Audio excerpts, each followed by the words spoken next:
की आत्ताची निवडणूक ही महाभारतासारखी चाललेली आहे. त्यावेळेच्या महाभारतामध्ये द्रौपदीचं वस्त्रहरण झालं होतं. यावेळेला आपल्या देशातल्या लोकशाहीचं वस्त्रहरण होतंय. आणि म्हणून ती लोकशाही वाचवण्यासाठी स्वातंत्र्यलढा हा एक वेगळा भाग होता. त्या काळात आपण नव्हतो. पण ज्यांनी ज्यांनी संघर्ष केला, बलिदान दिलं, त्या सर्व क्रांतीवीरांनी आणि त्याग करणाऱ्या सगळ्या स्वातंत्र्य सैनिकांनी अफाट कष्ट करून, शौर्य गाजवून आपल्याला हे स्वातंत्र्य मिळवून दिलं. हे स्वातंत्र्य टिकवण्याचं काम हे आपण केलं पाहिजे.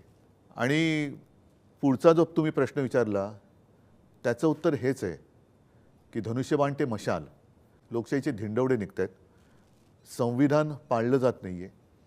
पक्षांतर केल्यानंतर अपात्रतेची केस ही अजूनही तिचा निकाल लागत नाही आहे. वारंवार कोर्टाने